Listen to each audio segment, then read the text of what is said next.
Well, everybody's been waiting for so long, and we hear we're going to have to spend another 10 minutes. So, should we start with some songs and jokes and stuff? Would that be okay?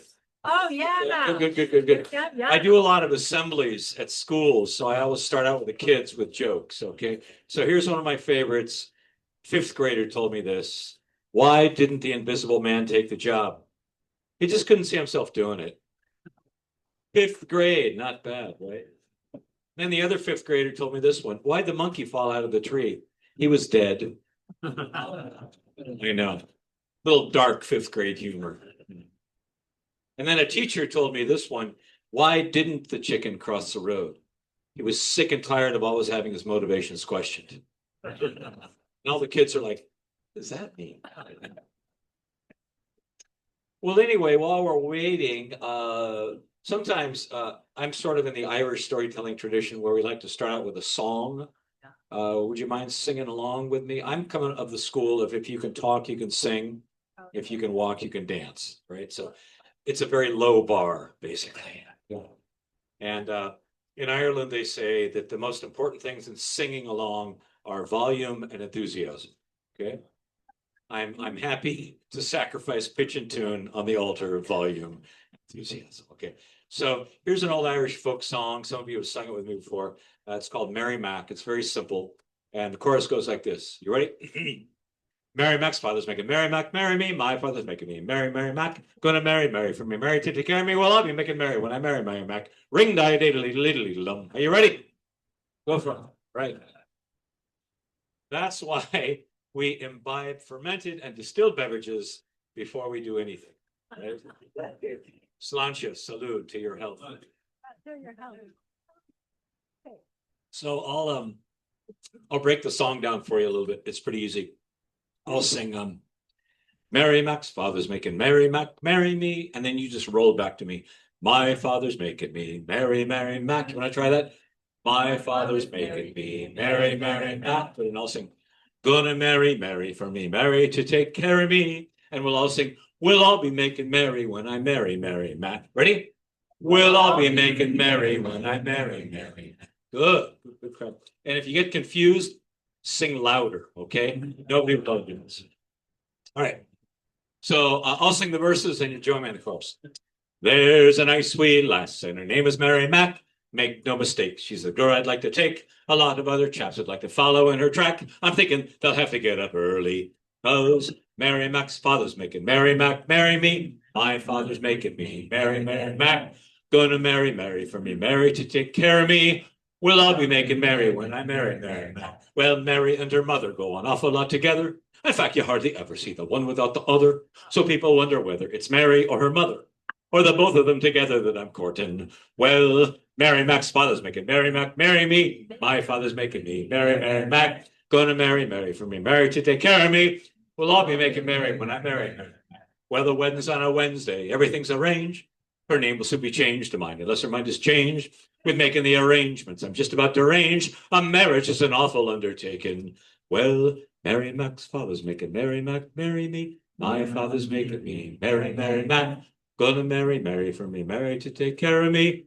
We'll all be making merry when I marry Mary. Well, it's sure to be a grand affair, and grander than a fair. There'll be a coach and pair for rich and poor, and every pair that's there will dine upon the finest fare. I'm sure to give me share. And if I don't, then I'll be very much mistaken. One more time. Mary Mac's father's making Mary Mac marry me. My father's making me Mary, Mary Mac.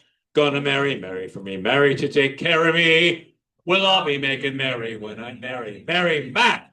Give yourself a hand.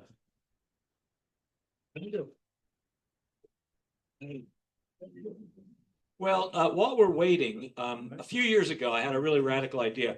I wrote poems and I put them on Facebook. Every month I put them on Facebook.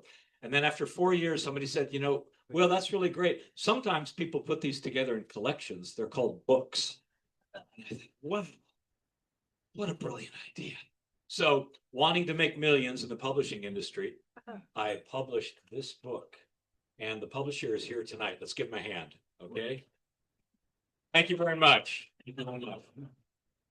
We knew we had to publish this because we knew if we didn't, nobody else would, right? And I want to read one poem from it tonight. Let's see. My wife Conchetta is here, and she's a wonderful gardener. And I dedicated this poem to her. I think it's the last poem in the book. It is. It's called How I'd Like to Go. Oh. I'd like to go like the old man Philemon and the old woman Baucis in the Greek story. They took an evening walk and were transformed into two trees by the gods. Many years before, they had provided hospitality to Zeus and Hermes, disguised as common travelers, and they were granted a wish. And this elderly couple wished, we never want to say farewell to one another. Hermes said, the two of you are mortals, and so you must die. And Zeus scolded his son and said, Hermes, we are gods. We will find a way to honor this request. Many years later, on their evening stroll, Baucis's feet grew heavy, then slowly sprouted roots, while Philemon's fingers became twigs and unfurled leaves. Their arms became branches as they reached towards one another for one final human embrace, becoming at last a stately oak and a supple linden tree, their branches lightly entwined. The Greeks say that for generations, the birds and animals favored the shelter of those two trees, and travelers would often rest beneath the shade of their spreading boughs. I, too, would welcome such stillness and silence with my beloved after this life of so much wandering and so many words. That's how I'd like to go. Thank you.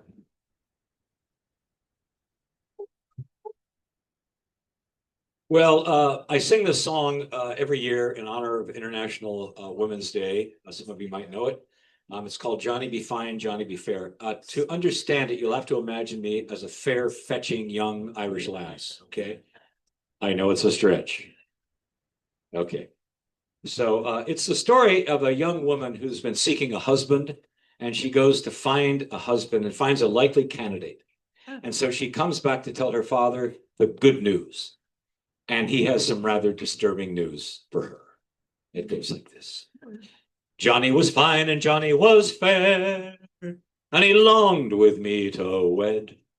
And I would have married Johnny, had not my father said, lass, I'll tell you something that your mother never knew. Johnny is a son of mine and therefore kin to you.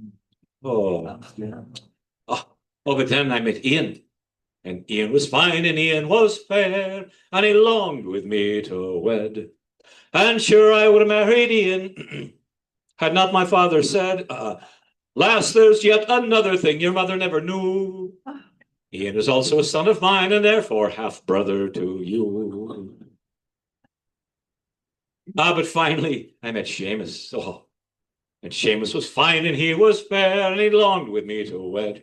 And we were busy making wedding plans, until the day my father said, lass, there's yet another thing your mother never knew. Seamus is also a son of mine and not an appropriate husband for you. Well, now you never see a lass so sad and sorry as I was. All the boys in town were me brothers. Me father was the cause. If this should thus continue, I will die a single miss. I think I'll go to me mother and complain to her of this. Oh, yeah.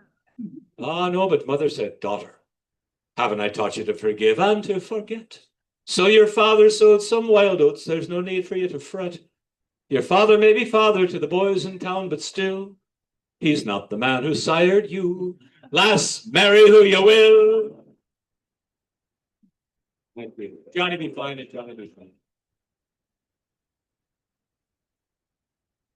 Anybody know that song? A few people, a couple of people have heard it. Yeah, pass it on. It's always that's a good one. Well, Jerry, should I turn this over to you? All right. Let's give a hand to a great host tonight from the wonderful South Sound Storytellers Guild. Jerry, and is it Bundle? Bundell, Jerry Bundell. Please welcome him.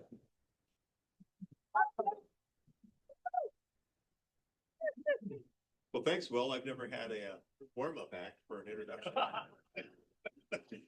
and I haven't done it. So thank you for getting started on a live meeting here. So first of all, I want to thank the Traditions folks and the Traditions staff. But anyway, a hand for Traditions and the kitchen staff.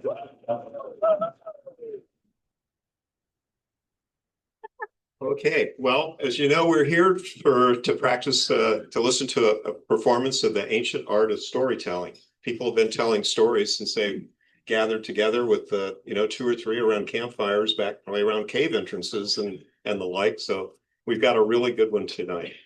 Now, this event's being brought to you by the South Sound Story Guild. It's one of a couple of organizations here that get together and tell stories. And our particular guild, South Sound Story Guild, meets on the first Wednesday of each month, and everybody's welcome. We welcome tellers of all levels and ages, and we need listeners too. So if you aren't quite ready to tell a story, show up, listen, and then you can maybe you'll be inspired to come join us. Now we meet pretty much every month. We skip July and August, and we're going to be meeting here in Traditions starting up here in September. And we do our meetings both live and they're also put out on Zoom. So if you can't make it here, you can tune in via Zoom, and we do archive those.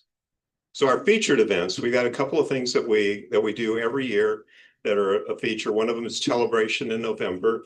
And coming up, so mark your calendar, and there's some information on the tables for you about this, is Stories in the Park, Stories in the Dark.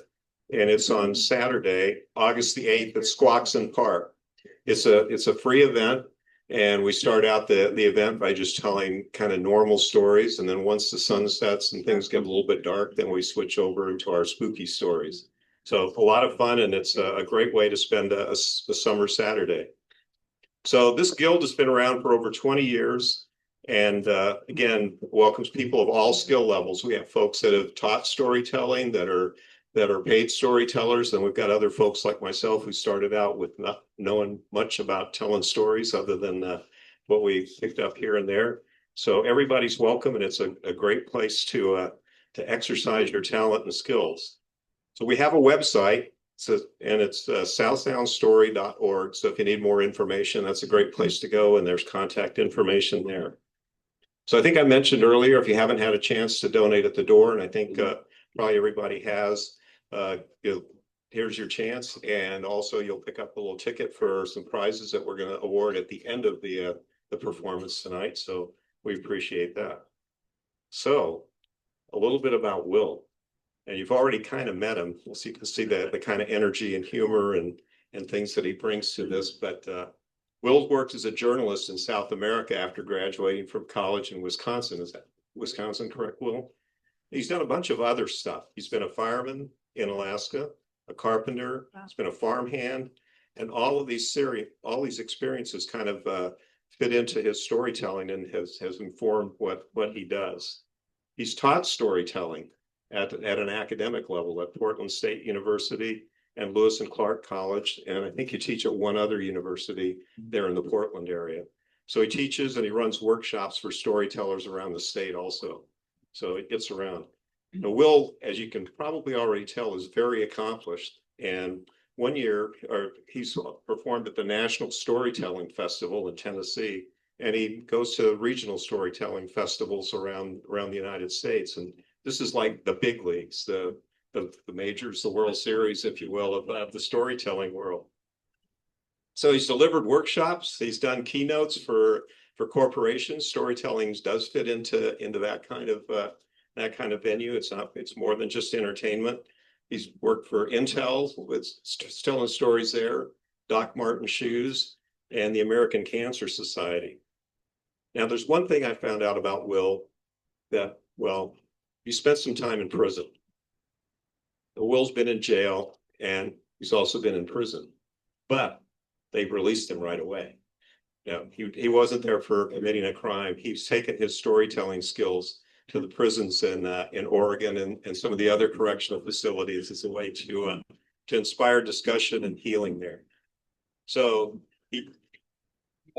thanks for doing that, Will. So he's uses his stories to heal, to educate, to inspire, and delight, and weave disparate individuals together into our communities. You've already seen that his stories have warmth, wisdom, wit. There's a lot in here, and a lot of imagination, if you will, in these stories. So I ask you, before we start, let's just go quiet for a minute. Take a nice deep breath.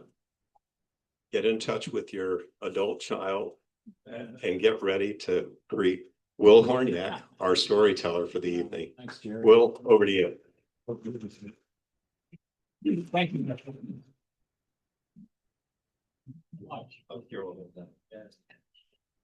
Jerry was actually my first parole officer. So it's really great. And how you doing? Is this great or what? What a beautiful place. And I'm indebted to for the generosity of all the members of the Storytellers Guild. Could any members of the Guild that are here tonight just put up a hand so we know who you are? Good. Let's give them a round of applause. Thanks so much. So help me count down here. Ready? 5, 4, 3, 2.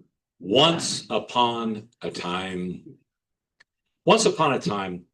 there was a farmer who lived in a land of such bucolic, fertile, fecund beauty, it would break your heart to see it. Rolling hills and beautiful undulating streams and woodlots on hillsides. And the farmer, he worked hard. He was prosperous. And he had everything he wanted, pretty much, everything he needed for sure, save for a child. He had no child. And one night he was out at the pub. And he was with his friends, and you know how it is, the men, when they get together, they roast each other, they toast each other, they boast among each other, and they were pretty deep in their cups, and one of the men turned to this one farmer and he says, farmer, you're the best among us.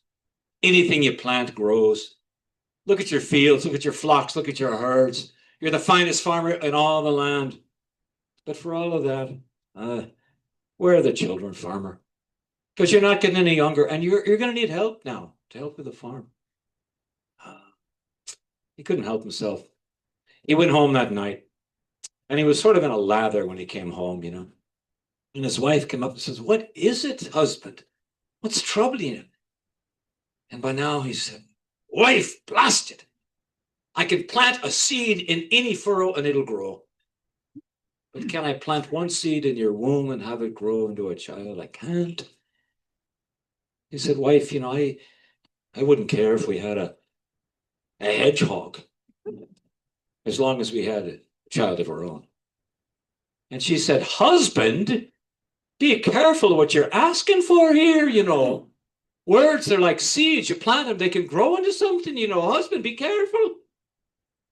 But then the two of them went to bed, and by morning it was forgotten. Because these were farmers. And to be a farmer means to labor in the earth, in the here and now, not to belabor what could be or what could have been, any of that. And the whole thing was forgotten. But as seasons changed, as the spring came and the summer came and there was the swelling of the fruit, there was a swelling in the womb of the farmer's wife. And indeed, she was at last with a child. And when she gave birth, the midwife said, "What is that?" It was a strange creature, It had this little pelt of quills from its forehead all the way down its back. It had arms like a man, legs like a man, a face pretty much like a man, but sort of a button nose, and these fierce little eyes that kind of darted about. And the woman said to her husband, "I've never seen anything so beautiful in all of my life." And the husband said, "Are you mad?" And the farmer, he said, "It would be better if he died right now. Because he'll know no end of pain and trouble, and we will know end of pain and trouble as well. It would be better if he died right now." But Hans, my hedgehog, they called him, he didn't die. Far from it. Now, she nursed him, she suckled him, but it wasn't easy with the quills, against her. And the quills tended to kind of tear up the bedclothes as well. So they put Hans, my hedgehog, in a box. And they put straw in the box, and they sort of kept him behind the stove to keep him warm. And eventually they put him in the bassinet. And didn't they tour him down through the village? Oh, the villagers, they could barely stifle their laughter. And of course, the farmer, he noticed that. For what is a son, after all, if not some kind of reflection of his father? And that father did not want to see himself reflected in that thing at all. Well, as he grew, he was strong and he was healthy. But one night, after a number of years, he was eating at the table, as he always did. And as he always did, he was kind of slurping and kind of slopping his food. And finally, the farmer had had too much. He said, "Blast it, stop it!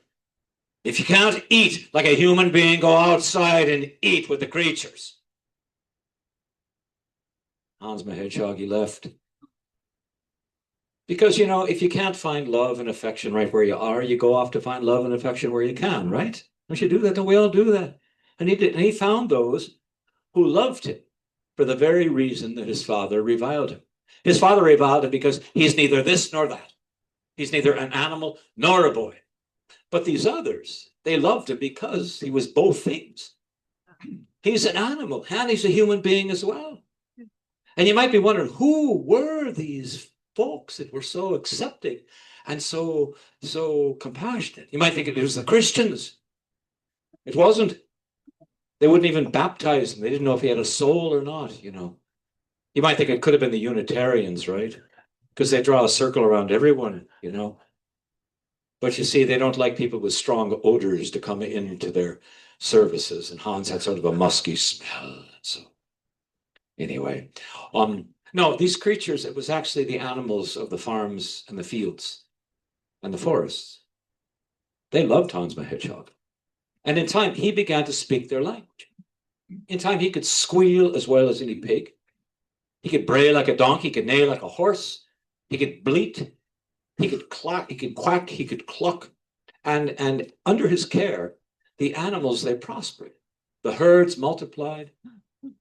The skins, the pelts of the horses, they just gleamed under his care, and the flocks multiplied, and all these creatures loved him. But I got to tell you, one day there was a little chicken that got loose from its pen. It was gone for several days. And Hans the Hedgehog, he found it, and he took it, and he returned it to the pen. And what do you think the other chickens did? Attacked it mercilessly. Because this little chick had been out elsewhere, it had different smells to him now. It had seen the world, you might say. And it would have died. But Hans the Hedgehog, he took it, he rescued it from the coop, and he raised it all by himself. And because he did so with such love and such care and such concern, it grew to be the size of a goose. And then the size of a small horse. And then the size of a larger horse. It's a fairy tale, And after a while, Hans the Hedgehog, this rooster was so big, he could jump upon the rooster and he could ride about the farms and the fields and the stalls and this and that. And when he did, you'd never heard creatures that were so happy.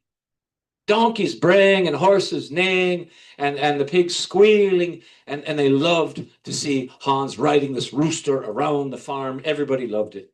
Well, except his father. And Hans, he knew that.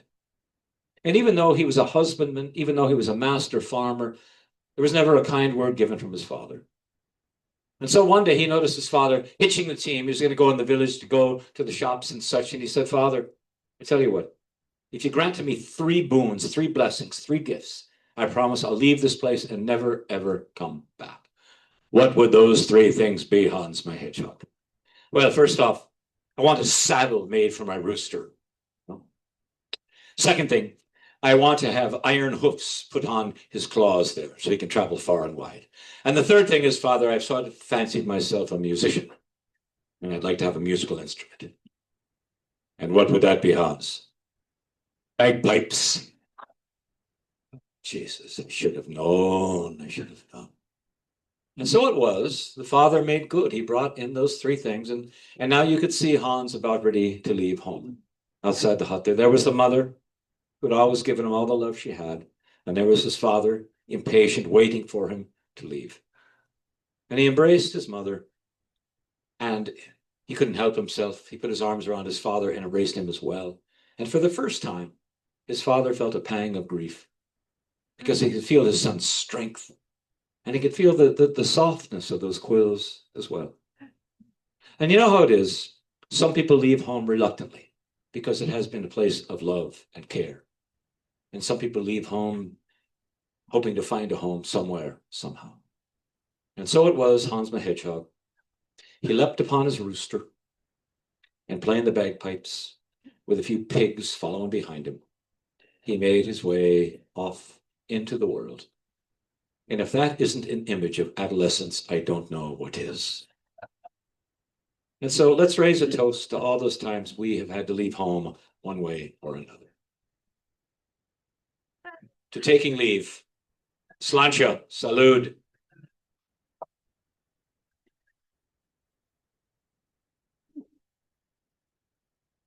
Afoot and lighthearted, I take to the open road. Done with indoor complaints, done with postponing, alive and free. I no longer ask good fortune. From now, I am good fortune. Walt Whitman from Song of Myself. Hans my Hedgehog, he loved being out there in the countryside in the woods. He slept by the flowing streams. He slept beneath moonlit skies. He loved everywhere he went, save for anywhere where there was people. Because you can imagine, way back then and there, just like here and now, how people would respond to a hedgehog boy playing the bagpipes riding a rooster. People would throw sticks at him, the children would chide him, they'd push him this way and that, and he'd drive him out of town. And he did what people often do when they can't find a place among people. They go deep into the woods to find a place there. Because doesn't the earth always meet our every footfall? He made a home. He made a home deep, deep, deep in the woods. A beautiful house in the trees. And the pigs that came behind him, they rooted about and they prospered. And Hans would often sit on a thick branch and he would play the pipes. And he played all the sadness in his heart out of himself. He played everything he knew. And he played until at last Hans the Hedgehog's heart was at peace and he was happy. And if it was up to me, ladies and gentlemen, I would just end the bloody story right there. But I am a mere teller of tales, not the author thereof, so I have to continue, even though it does involve trouble. Ever been there? Anybody been able to avoid trouble? Don't raise your hand, it'll find you. Okay. Someone once said, one of the reasons of life, one of the purposes of life is to find the trouble you were meant for, And so trouble came in this particular form to Hans my Hedgehog. It came in the form of a fog. This thick, dense fog came into the woods. So thick you could barely see your hand in front of your face there. And in the fog, a king, a powerful king with a retinue of hunters became lost. And as they were traipsing about wondering what to do, days passed, and then finally they heard this faint sound of pipes in the distance. And the king said, "Is that bagpipes?" And he said, "Men, follow that sound." And they followed it through the woods, through briar and bramble. And finally they came to a little clearing and he looked up and, what is that? There was a hedgehog boy sitting on a branch playing the pipes beautifully. Surrounded by hogs and this amazing rooster there perched up in the branches. And the king said, "Hedgehog boy, what a beautiful, beautiful piper you are. Hedgehog boy, do you know the way out of these woods?" And the hedgehog boy said, "I do, king, but I tell you what, the hour is late. Why don't you bide with me for the night? I'll feed you fresh meat. We'll have a tune against the gloom, and I'll build up the fire, and you can spend the night here with me." The king said, "That'd be grand." And so it was. The king, he poured for Hans the oldest, most potent libations, and Hans gave to the men the freshest and wildest of meats. And they had a lovely evening. And in the morning, sure enough, the fog was thick, but Hans my Hedgehog, he knew the way. And he took the king and he took the men all the way out of the woods. And after some time, they saw the spires of a castle. And the king said, "I'm nearly home. Hans, you've saved me. What can I give you?" And Hans said, "You don't need to give me a thing." The king said, "I have to do something." And Hans says, "Just give me the first thing that crosses your path when you return home." He knew what it would be. A dog. It was always a dog. When the king returned home, the gates would open, and who would run out but a dog? And so Hans watched As the king, he rode down, with his men, and the doors opened, and the trumpets blared, and out of the gates came a dog. Exactly. The dog came out, but it saw a rabbit, and it chased the rabbit. And right behind the dog, there was exactly, not just a daughter, but a princess. I'm so predictable. It's a beautiful raven-haired princess. She comes thundering up to her father, who says, "Oh no, what have I done? What have I done?" Because he made this promise to Hans. The next day he goes to her and he tries to make it a little bit more, understandable. He says, I met a man in the woods, fascinating man. I think you like him. He beautiful house with a view in the woods, beautiful house. He's a musician, incredible musician. He likes to, like yourself, he likes to ride. He's a rider, rides fowl and in fair weather as well. And I think he's deeply invested in hedge hog fund management of some kind or another. She kept listening, and then she kept asking him questions. And after a while, she said, "Wait a minute, Father. You're talking about a boy who's half hedgehog. He lives in a treehouse in the woods, and he herds swine and plays the bagpipes?" She said, "Father, what do you think? I'm from Oregon or something?" I said, "I'm not interested. I don't care if it's organic pork either. It doesn't matter. I'm not going to do it." He says, "Oh." So he goes to his men and he tells the men, "Look, if anybody comes down the hill towards the castle, riding a rooster, playing the bagpipes, and looking like he's half hedgehog, make sure he's unwelcome. And if you need spears and slings and arrows to do that, then do that."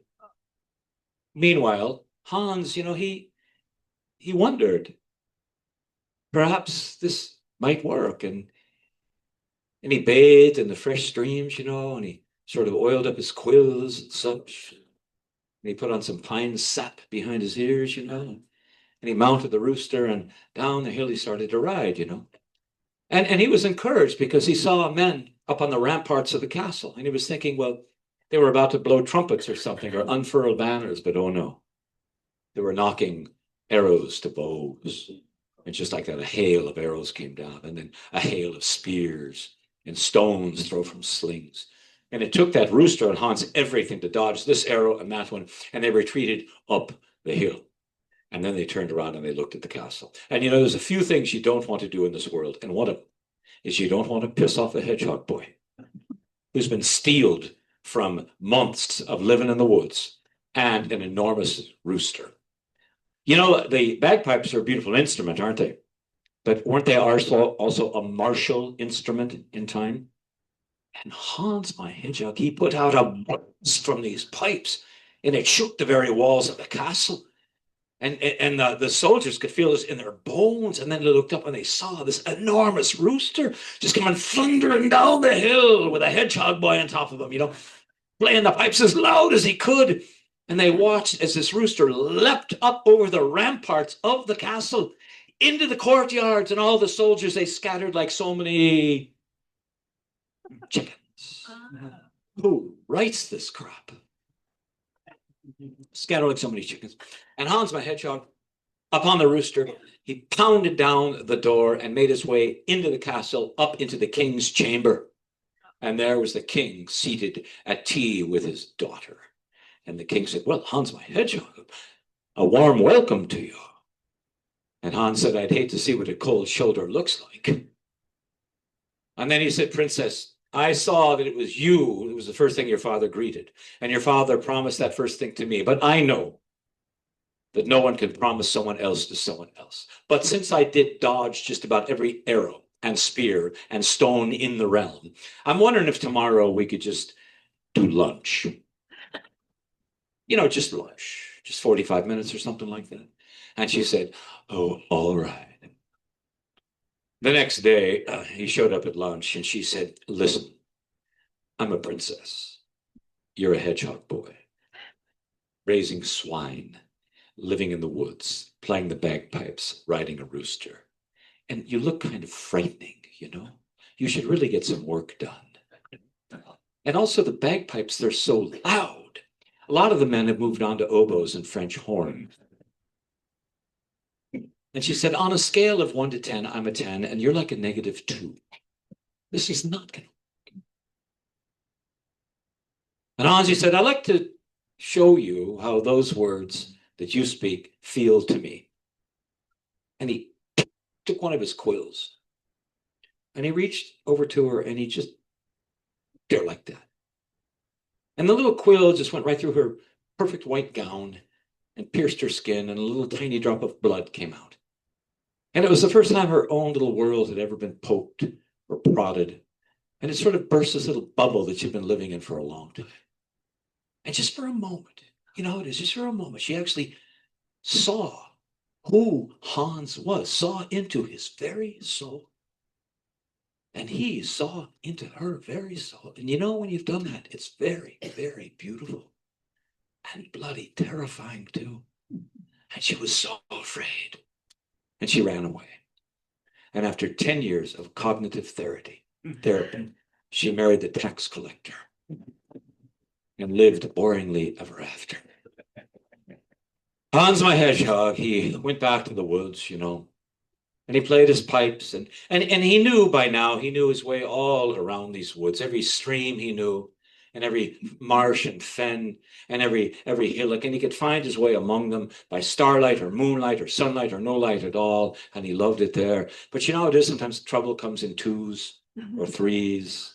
Or... Once again, a fog came into the woods.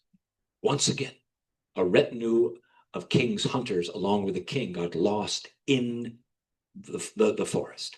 Once again, the king heard the sound of... Exactly. Can you imagine the coincidences here? Isn't it amazing? It's like a bloody fairy tale or something. Anyway, the king heard the pipes and he went to them and he saw a hedgehog boy. He says, hedgehog boy, that's beautiful. The pipes you're playing there. Do you have any idea how we can get out of here? We've been walking around here for days. And Hans said, well, I tell you what, why don't you buy the night from me? I'll feed you. Sit by the fire. We'll have some nice pipes and some music against the gloom. And that's what they did. And the next day, he led the king out. And sure enough, they saw the spires of the castle. And sure enough, the king rode down. And out of the gate, there came exactly the dog. And the dog saw, it was a squirrel this time. Okay, but you're close. Okay. I've got to vary things up a little bit here. And of course, the dog chased the squirrel, and once again, there was this beautiful princess. And Hans took one look at that, and he just turned around and went home. He'd had enough of kings and promises and princesses and all this stuff. And he got home, and you know how it is sometimes when you go home and it just doesn't feel like home anymore for some reason. I don't know why, but those woods just didn't feel the same. And he knew he had to move on and do something different. So by now, these swine, these pigs, they had multiplied. And he took them all back to his very home, the place where he had come from. And his mother and his father, they were amazed to see him, for he had prospered. He filled every stall, every barnyard in the entire village with swine, and the people cheered him. But then he decided he truly had to go. And this time, he had to make his way among people. Not just in the woods, but he had to find a way to make his way among people. And that's what he did. Do not bury me all alone in the woods. Bury me beneath the spreading tree in the marketplace, so I can feel the thrumming of the dancers' feet when I am gone. Don't bury me all alone beneath the woods in the wilderness. Bury me in the marketplace, so I can hear the singing of the singers and feel the thrumming of their feet in my bones. It's an old poem from Africa. Hans, my hedgehog, he made his way off. And this time he was determined to live among people, and it wasn't easy. Because again, he was chided, and he was pushed, and he was tormented. And many, many wounds were inflicted, but that pelt that he wore, it sort of protected him. And even though people thought he was strange looking, no one could deny the beauty, the passion, and the power of his music. When Hans, my hedgehog, played, people, they listened. It didn't matter. It could be a crossroads, it could be a fair, a festival, it could be a public house, a private house, anywhere it was. When Hans, my hedgehog, played, the people were silent. Not only that, but as he moved through the countryside, season upon season, year upon year now, any farmer worth his salt could see here was a husbandman born and bred. For under Hans's care, always the animals, they prospered. And so it was Hans easily found work here and there, did this and that, and played the pipes, and on and on and on it went.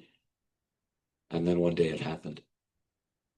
He looked about. You know, sometimes you look about and you go, I've been here before. And he realized it was that castle of the second king. Remember the second king?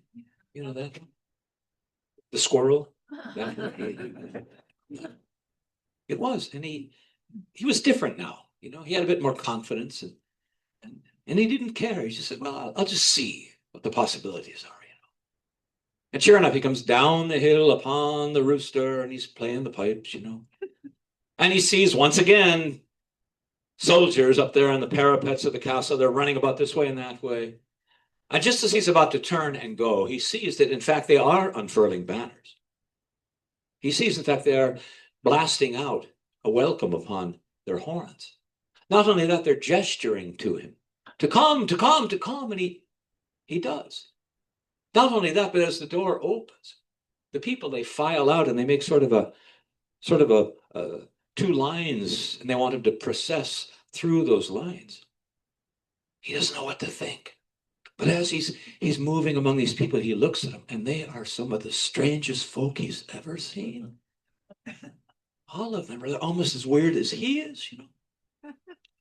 It's the kind of people you find at Traditions Cafe, if you've ever been there. People that are wise and compassionate and accepting and just interested. He can't believe himself. And then he looks up, and there's the archway of the castle. And carved in stone, it says, wanderer, wayfarer, exile, outcast, welcome. My God. And he rides the rooster in, and there's the king himself. And the king says, Hans, my hedgehog, where have you been? We've been waiting for you. Come in, Hans. Hans, it's grand to see you. Hans, my hedgehog, welcome, welcome, welcome. And right next to him, there's the princess. She's sort of a different looking kind of princess. She has this wild red hair. It looks like she's been through a windstorm, you know. And she has these overalls on. And she says, Hans, my hedgehog. We're so glad you're here. We've been waiting for you. I want to thank you for saving my father. You know, he's a great king. He's a great man, but he couldn't navigate his way out of a potato sack. Thanks for saving his life, Hans, my hedgehog. And we're going to give you a feast. We want to thank you. And we want you to play the pipes at the feast. He says, really? You want me to play the pipes at the feast? He says, of course we do. He says, there's nothing better than a grand piper. She said, so many of the men have switched to those wimpy oboes and horns, you know. We love the pipes, Hans. He couldn't believe himself. The next day, sure enough, there was a great feast.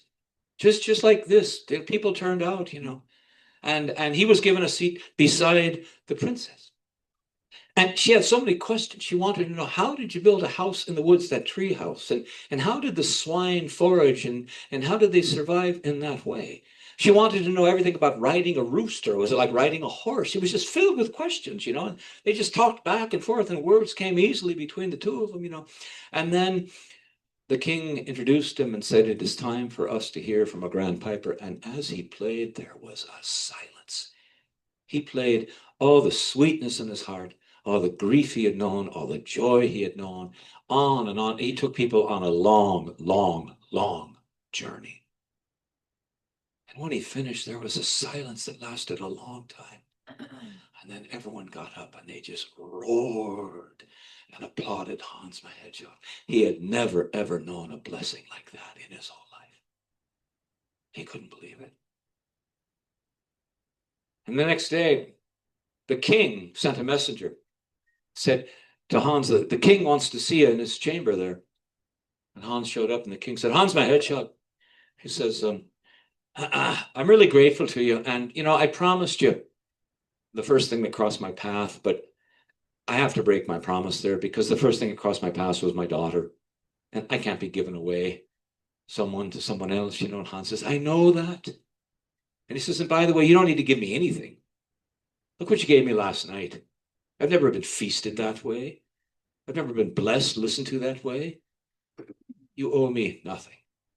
The king said, Hans my Hedgehog, what I want to do is give you this, if you're so inclined.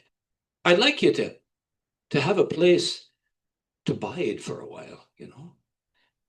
I'd simply like to invite you to stay with us for a day, for a week, for a month, for as long as you like, Hans my Hedgehog. I think the people here would love to know you, and you would love to know them. I think you'd find a place here. I know you're a man of many skills. Do whatever you want. But Hans, spend time with us now. He didn't know what to think, you know. He was afraid of such an offer. But he stayed for a few days, and sure enough, it was right. The people invited him to their hearth fires. They invited him to their supper tables. They invited him to play their pipes and tell his tales, and they told him their tales, and little by little he was woven into that community. And of course, he was skilled at many things, and pretty soon much depended upon him, and he loved it because he loved a life of labor.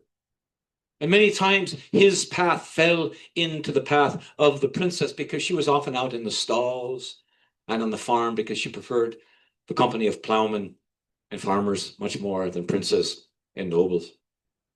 And she would watch him sometimes from a distance without him seeing. You can tell a lot about a man by watching him work, especially if he doesn't think anyone's watching. And she had never seen anyone with animals so quiet, so still. And she sensed among those animals this sense of peace, a sense of connection, relationship they'd never known before. And she would ask him sometimes, how do you do that? And one day she rode by and he rode by and she said, I've always wondered what's it like to ride a rooster. And he said, well, the only way to know is to try it, you know. So she got on it and she fell off. And then she got on it again and she rode it pretty well. And he taught her everything he knew about caring for animals. And she would take him to places he never, ever would have known. Beautiful hills with views and cool waters where you could swim in the summer. And little by little, they became friends. And one day he said to her, he said, you're my friend, aren't you? She said, yes. And he said, I want you to answer a question, and I want you to be honest, will you? She said, of course I will, Hans. And he said, do you think that there's anywhere on this earth a woman who could love a man in spite of him being a hedgehog, riding a rooster, playing the bagpipes? And she said, well, I don't know. She said, I couldn't love a man in spite of all of that. I would love a man because of all of that. The way I love you. And Hans said, excuse me, but isn't it a bit unconventional for a woman to tell a man that she loves him first? And she said, oh, I see Hans, my hedgehog, riding a rooster, playing the bagpipes, and you're all about convention, aren't you? And she said, well, I want to know how you feel about me. And he said, how I feel about you. He said, I fell in love with you the first time I saw you. It was good. It was so good they decided to jump the broom, as they say, right? To tie the knot. Or as the old ones say, to put a ring on it. Right? I think Beyonce said that long ago, didn't she? So they got married. It was a small ceremony. It was a sweet, it was a beautiful ceremony. And then they went off to the marriage chamber, you know, to pass the first blessed night together. And she was a bit afraid because he was half hedgehog. She wondered.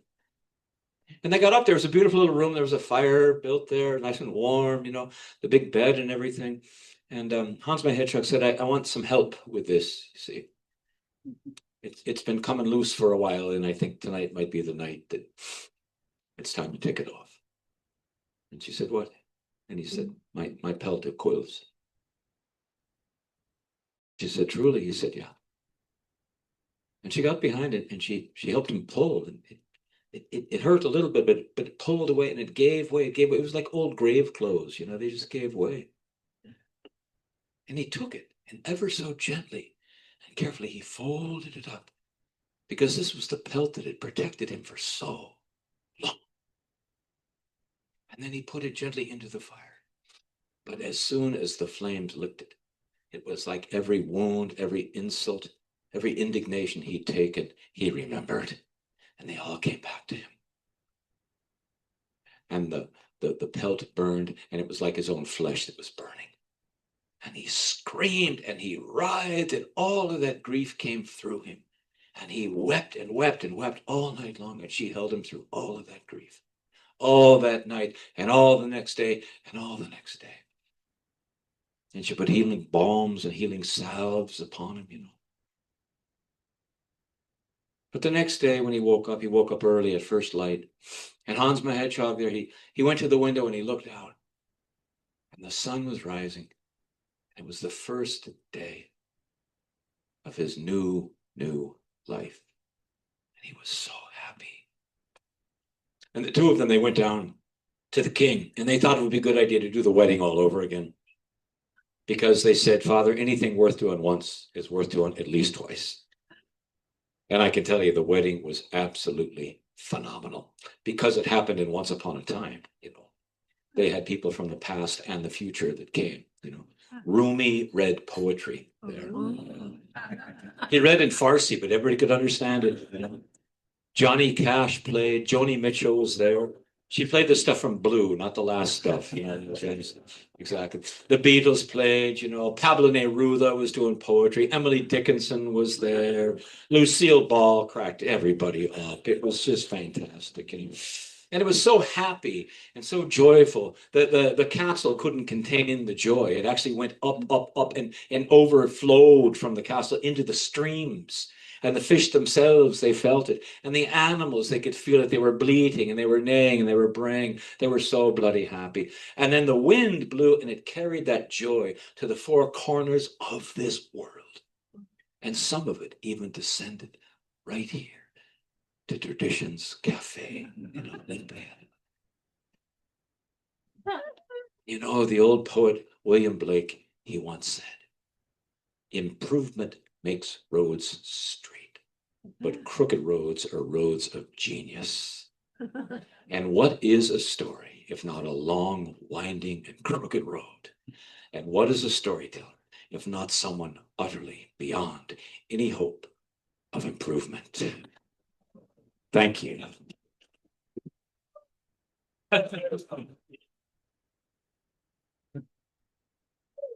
you.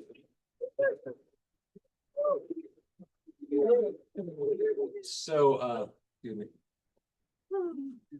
For those who are wondering where that story came from, that's a Grimm's Brothers story, many people know, called Hans my Hedgehog. And some might know the Grimm's Brothers. They collected many stories, and then when they put out their book, it became one of the most popular. I think apart from the Bible, it was probably the most well-read book in Europe for a long time. One of the great scholars of fairy tales, Jack Sipes, he's written extensively on the Grimms. He said that in those days, the storytelling was becoming more the province of the uneducated and the lower classes, because after the printing press and the more easy, publication of books, people turned to personal reading and books, and becoming literate was like the new thing. However, he said storytelling still retained an incredible amount of power. And Zipes said fairy tales aren't so much tales of wonder as they are primers for survival. They are meant to show us that life can be incredibly beautiful and wondrous and glorious and brutal and nasty and difficult, and requires every ounce of compassion and kindness and forgiveness and strength and cunning and wit that we can muster. But one thing I appreciate about fairy tales is that always in fairy tales is this idea that if you take one step in the direction of where you truly need to be, it inspires allies that will take 3 steps towards you. So there's always this idea of go forward with good heart. Another thing I like about fairy tales is that they have what I call a counterintuitive wisdom. When I went to grade school, in Catholic grade school, the nuns didn't tell me, go hang out at the crossroads and talk to the weird woman with the stick. She's probably got the right idea. Fairy tales tell you that all the time. Kiss the frog, follow the fool, right? It's all about the counterintuitive wisdom. And oftentimes when we're on a journey, or as Joseph Campbell would say, a hero's quest, it's oftentimes the people we least expect to have the information that might have the best information for us. So fairy tales I find really useful and enchanting. And it's also a fun, uplifting, humorous way to get some good ideas, some good tonic for the soul. So I was asked earlier if I still tell a story from Spain. ¿Cuántos aquí hablan español? Bueno, I said, how many here speak Spanish? More hands go up when you ask in English. I don't know why that is. So I'm going to do this little folk tale, then we'll finish with the myth. How you doing out there? You okay? Okay, good. So in Spanish, when you want to say a long time, you say hace mucho tiempo. Can you try that? Hace mucho. A long time ago, there was a chicken, un pollito, a tiny little chicken. Pero este pollito, he was un poco diferente. He was a little different than the other chickens because in vez de dos patas, instead of two legs, he had only solamente uno. It gets worse. In vez de dos alas, instead of two wings, only. And es peor todavía, it's worse still. In vez de dos ojos, instead of two eyes, only one. And because of that, they called him medio pollito, which means half chicken. And bueno, mucha gente pensaría, a lot of people would think a little chicken with one leg, one wing, and one eye would be un poco tímido, a little bit shy. Not him. When medio pollito was a pollito chiquitito, a tiny chicken, he said to his mother, "Bak, bak, bak, bak, Mama, yo soy un pollito muy importante. I'm a very important chicken. Y yo voy a conocer el rey. I'm going to meet the king." His mother said, "Bak, bak, bak, bak, bak, bak, bak, bak." No, señor, no. The king lives a long way away. In the city of Madrid is muy lejos, as far away for a two-legged chicken. But you, medio pollito, you stay home with mamacita. You see, estás un buen chico. If you're a good boy, one day we'll go for a little trip. ¿Está bien? Okay? No. Mamá, por favor, yo tengo lugares que ver, gente que conocer y cosas que hacer. I have places to see, people to meet, and things to. Hasta luego, mamacita. Ciao. He already spoke a little Italian. And so Medio pointed to this brave little one-legged, one-winged, one-eyed chicken. He hopped out the narrow door and down the long road to meet the king. Bring, bring, bring, bring, bring, bring. Well, at the end of the day, he hopped all the way down to a little arroyo pequeño, a little creek. Now, can you be the water in the creek? The water was all clogged with twigs and branches and leaves, and it couldn't flow. And the water saw Medio Puito already, and the water said, "Can you say this? Help us, please. Pull away the sticks and the leaves. We want to flow again." Bueno, yo soy un pollito muy importante. I'm a very important chicken. I'm going to meet the king. But I guess I can spare him. And so Medio Puito waded into the creek, and with his mighty beak, he pulled the branches this way and that way, this way. Y el agua empezó a correr. The water began to flow. Can you flow water? Nice, yeah, man. The water made white water, made whirlpools, remolinos, made a cascada waterfall. Oh, poosh. And just as the water turned the bed, it called back to Medio Puito ready, and the water said, "Gracias, amigo." Little Medio Puito said, "Hasta luego. Ciao." And he hopped down the road to meet the. Bring, bring, bring, bring, bring, bring. Well, that night he hopped into un bosque oscuro, a dark forest. And that's where he saw a campfire. But las ramas del fuego, the little flames of the fire. Can you be the flames? The flames were burning low, low, they were about to burn out. And they saw Medio Puito, and the flames said, "Ready? Help us, please. Bring us dry sticks and dry leaves. We want to burn brightly." Bueno, yo soy un pollito muy importante. But I'll see what I can do. And Medio Puito, he put dry sticks in the fire and rolled a log into the fire, put dry leaves in the fire, and pretty soon las ramas estaban bailando. The flames were dancing. Ready, flames? Do do do do do do do do do do do do. Yeah. Do do do do do do do do. The kids love this part. They're all jumping up and dancing. The teachers are like, "What is he doing with her classes?" Oh man, the fire burned all night long, and many people slept by the fire, nice and warm, you know. And in the morning, as he went to go, the little flame said, "Gracias, amigo." Of course, he said, "Hasta luego." Ciao. You're getting it. You're getting it.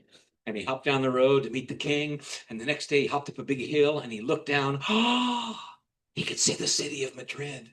He could see all the people, and they all waved. Can you wave to Medio Pollito? And they said, "Hola, Medio Pollito." Man, he was so excited he was going to meet the people, go to the palace and meet the. But another voice called out from the top of a tall tree, and the voice said, "Ready, can you be the voice?" The voice said, "Help me. I'm the wind. I'm stuck in this tree. Pull the branches apart so I can fly free." Then he put to look up at the tree was like 150 feet tall, you know, and he said, "Bueno, yo soy un pollito muy importante. You know, I'm a very important chicken. I'm gonna meet yeah, what they said, but I'll see what I can do." And Matthew pointed that brave little one-legged, one-eyed chicken.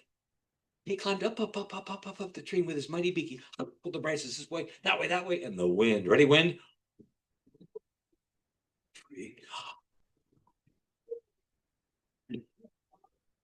And it called back and said, "Gracias, amigo." And he said, "Hasta luego. Ciao." And finally, he hopped up to the palace door. Oh. And he was going to knock on the door to meet the. But you know who looked out the palace window? No, the cook, la cocinera. La cocinera. Here she is now. Can you help us, cocinera? Come on up. Let's give a hand to the cook. Yes. All the rehearsing is going to pay off now. Okay. Now, Senora Cocinera, she'd been wondering something all day long. She'd been wondering. I wonder what I'll make for dinner. Idea. I have no idea what to make for dinner. And suddenly she had an idea.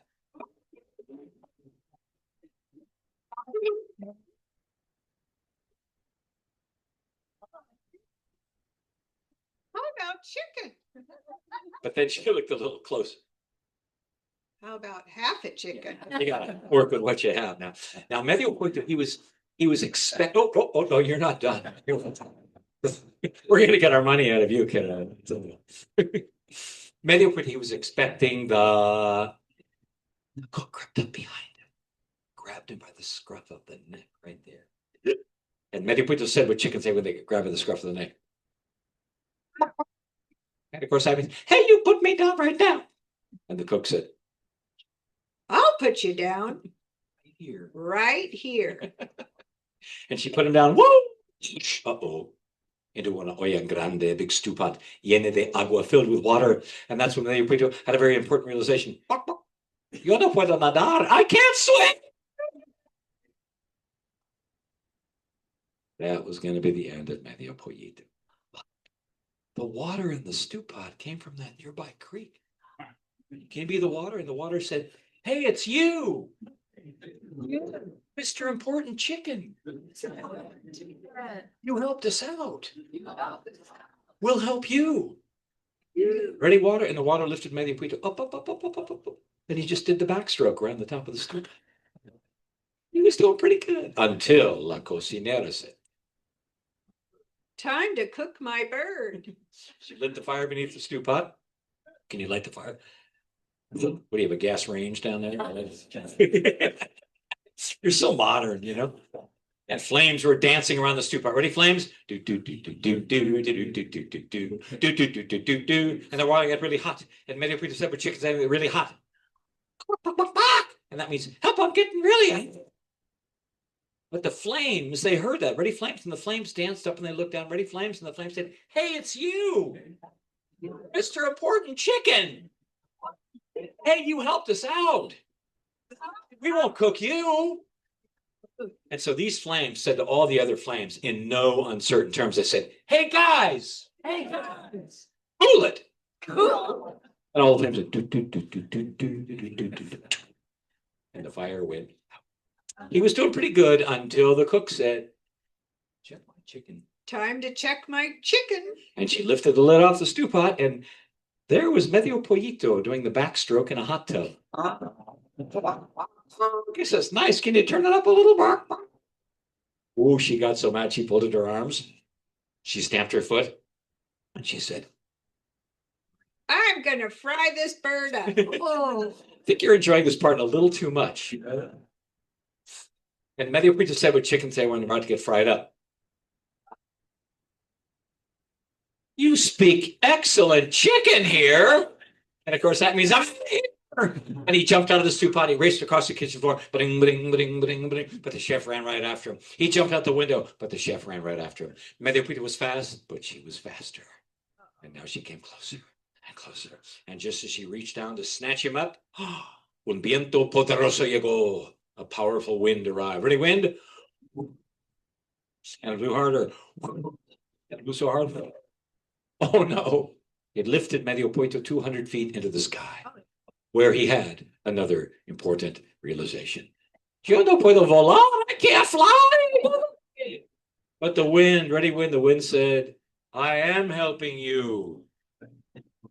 I have a good place for a very important chicken, just like you. And the wind, look at that. It carried little Medio Pollito across the sky into the middle of the city of Madrid and dropped him down, whoa, way up on top of a church, on top of a tall steeple, on his one leg. And he put out his one wing. And as the wind blew, he turned this way in the breeze. And that went. And the people said, have you noticed that chicken up there? You can tell exactly which way the wind is blowing by watching. He became famous. He met the king and the queen. His mom came to live with him at the palace. He made friends with a cook who never ever tried to cook him again. And every day, Medio Pollito would go up there, and of course his friends would come by to visit. The water came by as the rain, the fire came by as the rays of the sun, and the wind, it blew by every day. And it's true. If you go to the city of Madrid to this day, you can look on top of that church. He is still there. But these days, he no longer says, buck, buck, buck, buck, buck. Now he just says, He's just a rusty weather vane, but he's still a very important chicken. That's the cuento, the story of Medio Pollito. Thank you for asking.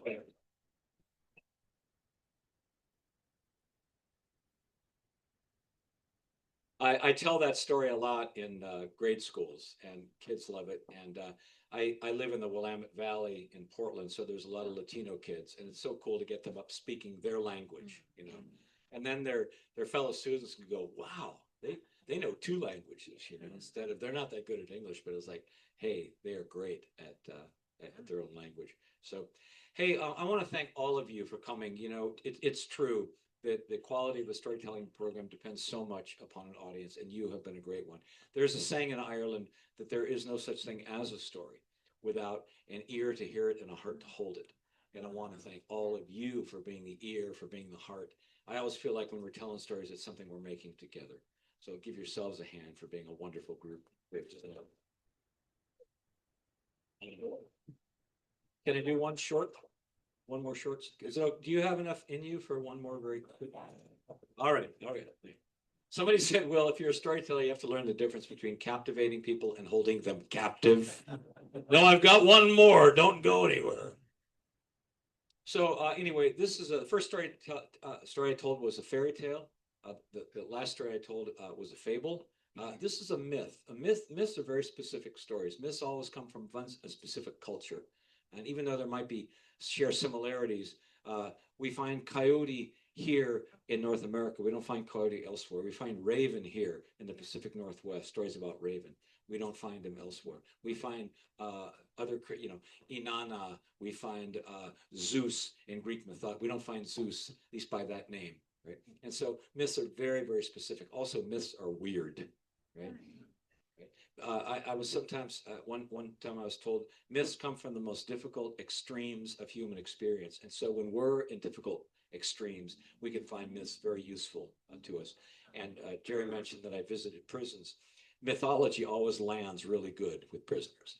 No matter how weird the myth is, somebody will say, "Yeah, I get it. My life was exactly like that." So anyway, here's one of my favorites. It's an Inuit story.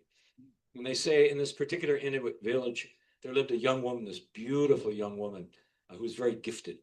She was a fine artist. She could dance beautifully. She could sing so well. Her voice was so lovely. The men would crowd around her hut just to hear her speak. It didn't matter what she said. It could be mukluk, bear dung, whalebone. And she was so brilliant and so beautiful. And perhaps because of that, the world around her seemed a bit dull. And there was nothing duller to her than the young men. Because you know how it is, like the young men, they're trying hard to like learn how to kayak, learn how to fish, and learn how to hunt, and do really difficult things, and they're often making mistakes. And she would say, "Look at that one. I call him brings home no game." Oh, that one there, that's drowns himself while kayaking. That one kind of fat, don't you think? And her parents would say, "Stop it." They would say, "Stop that. No good will come of you doing that. You are not better than anyone else. You stop it." She couldn't help herself because she had this longing in her. She didn't know for what. There was this longing in her for something great or something larger, something bigger. She didn't know what it was, but every day she would go to the edge of the village. She lived out on the tundra, these wide, wide open expanses where these huge tidal rivers that come in. And she would just look out at the horizon, and her spirit would just go out of her, this longing for her for something else. And one day while she was longing, she saw something coming towards her. And as this figure came closer, she could see it was a hunter. It was a great hunter. He wore polar bear skins. He carried sharp spears. He had sharp knives around his belt. As he came closer, she could see he wore a necklace of polar bear teeth around his neck. He came into the village. Around the campfires at night, he could sing the songs, speak the poems, dance the dances. She was so taken with him. And he was going to leave to go hunting soon. And she said, "Take me with you. I want to go with you. I want to learn how to hunt. Take me with you. I can be useful. I can be helpful. I know how to make things. I'm very strong." And he said, "You don't understand. When I go to hunt, I move so quickly you would have to run to keep up with me." She said, "I'm fast." And he said, "You don't understand. The places I hunt are places that people sometimes don't come back from." She said, "That's the kind of journey I want to take." He said, "We will see." They left at first light the next morning, and indeed she had to run to keep up just with his walking. After 2 days, they came to the edge of the tundra, and they went out onto the ice floes, because that's where you'll find the seal and the polar bear, and he was hunting. And now he didn't hesitate. He came to the edge of an ice floe. There was just water, and he just dove into the water. And he swam, and he pulled himself on to the next floe. And she didn't know what to do. She wanted to be with him, but she didn't want to die. She was afraid. And then she began to wonder, what am I doing here? She began to reason, people in my village love me. She began to reason this and reason that. But that woman there was a lot like us here, not always reasonable. She dove into the water. She swam across. But when she went to pull herself out, she couldn't. Her hands were numb and they were cold, and she was trying to grapple at the ice, and she screamed for help. And when she looked up, that hunter was no hunter. That polar bear skin was his skin. Those teeth around his neck were now in his mouth, and those sharp knives on his belt, they were his claws. And he just roared and roared and roared. Down all fours and lumbered off into the distance, and he was gone. And try as she might, she could not pull herself out. And this beautiful young woman, she fell down, down, down into the bottom there of the sea in the darkness. And she stayed there for some time. And of course, as the great tides came in, the crabs came with it. And they found her soft flesh. And they would chew and they would peck and they would pull. And as the tides washed in and out in time, this beautiful woman became a skeleton woman. Barnacles grew on her bones and kelpweed wrapped around her ribs, you know. She stayed there for a long time. But then one day, as sometimes happened, the tide came in very strongly with the spring, and the rains, they washed down the rivers. And when those two came together, it made a great whirlpool, you know. And that whirlpool lifted the skeleton woman up and up and up and up. And you could see her bony arms now flailing about, and she found the ice, you know. Well, she'd lost a bit of weight, you know. She could pull herself up, and she was walking across the ice, you know, her bones kind of clicking and clacking and rattling, and kelpweed streaming behind her, you know. And she made her way off the ice floes onto the tundra, and she could see some hunters had made a hut. Sometimes whales, dead whales, they would wash far upriver and they would die, and the hunters would take the bones of the whales and they would make a frame for a hut, and they would put the grasses of the tundra around there. And skeleton woman, she saw the skeleton of a whale, and she was good with her hands, remember. And as the night came and the next days came, she made the hut tight against the weather. And just as winter was coming, she went into the hut and she fell asleep, and she was exhausted. She was so tired. And all winter she was sleeping and dreaming and dreaming and sleeping. And she woke up to birdsong. She woke up to warm air, and she woke up thinking, this is a dream. This has all been a dream. And she opened the flap of the tent, and the sun came through, and she was nothing more than bones. She stayed there for some time. And then one day, two young men, two hunters, came by not far away. And skeleton woman, she said, come here, I will feed you. Come here, I have fish. Come in. Now, when you're two young men and you're two hunters and you're way off in the tundra and people offers you food, what do you say? Yes, you come, right? And they came to the hut, and then out came the skeleton woman holding pieces of fish. And they went, ah! They were young men. They flew back to their village. And that night, their father, who was an Anjakak is a medicine man, a shaman. He helps people with their lives. He said, what happened to the two of you? You haven't said a word. Did you see ghosts? And they said, oh, Father, we saw something much stranger than that. We saw this woman. She was nothing more than bones. She offered us food, but when she came out of her hut, she was just a skeleton. The old man said, that's the kind of woman that I would like to meet. He took his frame drum down, you know, those frame drums that they carry, and all night long he warmed it over the candle, right? So it was nice and tight and dry. And he simply began to play upon it, and he was chanting upon it all night long. He chanted and he drummed, and then he left with first light, and he was kind of drumming and walking, because the drumming helped the walking, and he drummed, and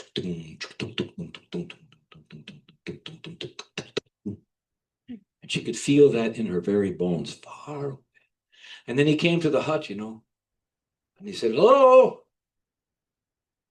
Hello there? She said, go away. I'm nothing more than bones. And he said, I know, that's why I came. She said, go away. You won't like what you see. I'm an old man. You probably won't like what you see either. Those things don't matter to me anymore. Open up. It took everything for her to do this, but she did. She opened up the flap of the hut, and she stood before him. He didn't care. They went into the hut. They sat, they talked a long time. They talked about how she had become this skeleton woman. He talked about how his wife had died giving birth to two sons. And he talked about this drum he played, and they talked until they could talk no longer. And finally he said, you know, I have this drum and I play it, and sometimes people like to dance. She said, dance? I don't even remember how. But he started to play, you know, and pretty soon she couldn't help herself. She remembered how beautifully, gracefully she danced, and he played all that night, and all that day, and all the next day, and she couldn't help herself. She just moved and danced, and it felt so good. And then on the morning of the third day, as he was playing, he threw open the flap of the tent, and the light came through, and the flesh was on her bones, and her hair was shining and black, and her eyes were brighter than they had ever been. And she said, "Hey, give me that drum." And she took it. You play now. You dance.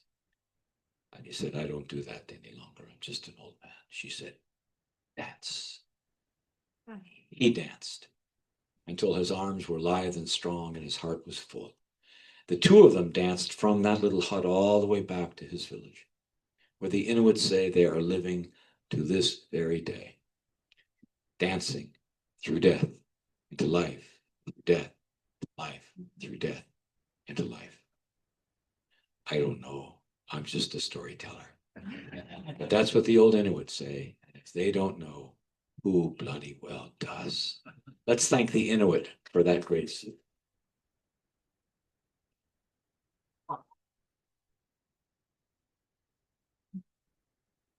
It has been an honor and a pleasure to be here with you all. And once again, I want to thank the South Sound Storytelling Guild for hosting me here tonight. And Jerry, I know we have more festivities planned, so on it. Okay. Well, Will, thank you so much. You're welcome. You have indeed filled our ears and captivated our hearts, like any good storyteller should. Thank you.